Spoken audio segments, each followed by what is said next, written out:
guys! So we are here today, July fan question and answers. I can't believe it's July, this is crazy.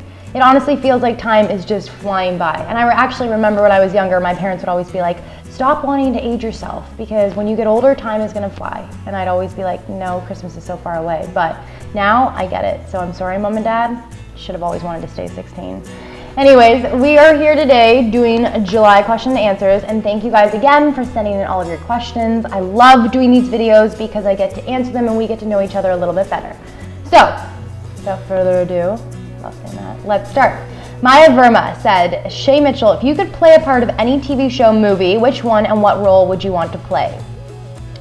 I want to do a James Bond movie and be a new Bond girl, and or be Bond. I think that there should be a woman Bond. Do you guys agree? Yes? No? I think so. Toronto_girl said, what's the biggest risk you've ever taken and was it worth it? I've taken a couple big risks in my life, more than a couple, but one that really sticks out in my mind was after high school, I was trying to decide what I wanted to do. Should I have gone to school right away? Should I have taken time off to go and travel? Well, I had this opportunity to go to Thailand and go on, a modeling contract. So I went with a friend and I packed up my bags and we went for 6 months. Probably the biggest risk just because I had no idea what to expect. I'd never lived outside of home and I was going to a place that I'd never been before. So it was really, really exciting. It was scary at some points, but I grew so much from being away on my own and having to figure things out without having my mom or dad there, and it was definitely one of the best risks that I've ever taken. And then another one, sort of in the same vein, was when I moved to Toronto on my own. I'd lived in Vancouver for a while, and when I'd come back from traveling, I was trying to figure out where I wanted to just ground myself. And I was born in Toronto, so I thought, let's go back there and see how things are. So I went back to Toronto, and had I not have, who knows if I would have booked this show or not. So that was a risk that was definitely worth it, and I'm happy that I took. Ariana Grande Forever, 3 R's, said burritos or tacos? Both. I mean, these questions, I'm always like, why not have both? I like burritos and I like tacos. We get them on set, and Ashley and I go crazy. Tito's Tacos is amazing, FYI, if you come to LA. Okay, Sofia Bessetti said, what made you decide to make a YouTube channel and a book? I'm so glad you made them though, haha. Thanks, I'm happy that I did it too. My YouTube channel kind of came about when, I got the opportunity to do all these amazing things and travel, and I wanted to show you guys a behind the scene of, the other parts of my life that you don't see. For those of you who watch Pretty Little Liars, obviously acting is a huge part of my life and I enjoy it so much, but I'm also so grateful for the opportunities it's led me to be able to travel, to be able to meet you guys at different conventions and whatnot. And I love it so much that, just taking it all in for myself wouldn't be that fun. So I wanted to be able to share it with you guys and all the different tips and tricks that I learned in this industry. The book came about when Michaela and I were sitting at my house and we were just talking about past stories and memories that we had from growing up in Vancouver and just all the things that led us to where we were that day. And we were like, this is actually kind of a funny story and interesting with a lot of learning curves, and I kind of think somebody else would enjoy this. So then we went to my garage. At that time I had a massive whiteboard in there, and we just grabbed pens and we started writing down everything that we thought, could make up a book. And then with that, and with the help of Val Frankel, who's the writer on our book, it was just really fun, and it was such a cool process. I've always grown up loving to read, and I wanted something that had a little bit of truth, but also was fiction, and with lessons and all of that, and recipes.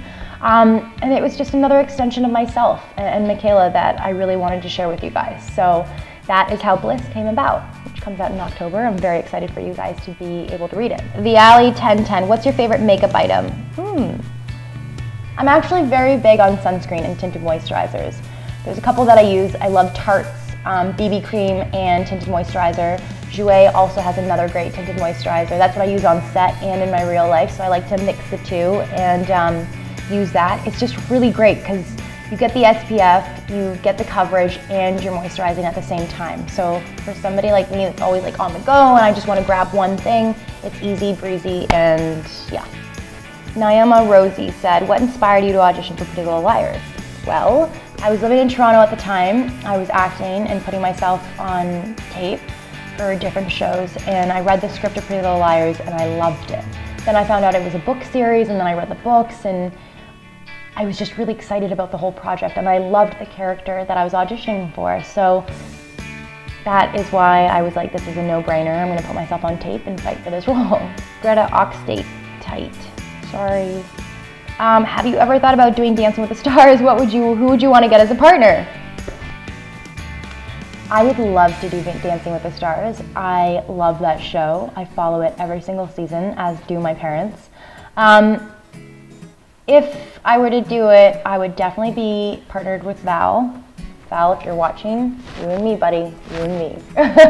Ricky AFC said, could you tell me something about you that nobody else knows about? I'm sure my friends could tell you a lot about me. Okay, I have like a weird little quirk. Whenever I'm at a store purchasing something, I can never get like the first item on the shelf that's facing me. It needs to be like the one behind it. I don't know why, I have no idea. I just like grabbing like the book behind the one that's like facing me, or like the soup can that's like behind the one in the front. I don't know why, don't ask, but that's something about me that not a lot of people know. JB Ponder said, what's your favorite childhood memory? Catching grasshoppers in the grass, honestly. I did that for hours. I thought sometimes my parents were like, is she okay? But I did. For like 6 hours one day in the summer. I remember just going around catching them, releasing them. I never wanted to keep them or anything as pets. But I just had so much fun, and I was so entertained by being outside, and specifically being in the grass, just laying there. Anna Paula Gutierrez said, hi Shay, are you planning on making any videos with cast members from the PLL anytime soon? Actually, yes, I am. I did one with Keegan. I have a couple more that are in store, actually, that I'm really excited about, so stay tuned for those. Emma Koval said, if you could not act, then what would you do? I would be a food blogger. I mean, what's better than going and traveling the world, getting to taste different dishes, writing about them, taking photos of them, or I would be a National Geographic photographer, because I would get to travel, cover really exciting stories, and get to meet a lot of interesting people. Rosewood Elite, what inspired you and Michaela to make a Maureen and Vida? I think because we are both such homebodies. She loves to cook, I like to bake, I love to decorate, home decor, all of that. It's just another extension of who I am and wanting to share that with all of you. So that is how Maureen and Vida came about, and I'm really proud of it. So if you haven't checked it out yet, be sure to, www.amoreandvida.com. And yeah, I get to do fun things like that, getting to meet you guys and answer your questions, which I love so much. All right, guys, well, that is it. That is our July question and answer video. Thank you guys so much for writing in all of your questions. I love doing this. I love you getting to know me a little bit more, and I get to know what you guys want to see more of. But in addition to that, please be sure to comment in this video below so I can read them and know what videos you guys want to see more of, either here on my YouTube channel or on my blog. And yeah, it was so much fun. Thank you guys for keeping me company today, and I will see you next week. Be sure to click here and here for some more fun videos, and don't forget to subscribe. Bye.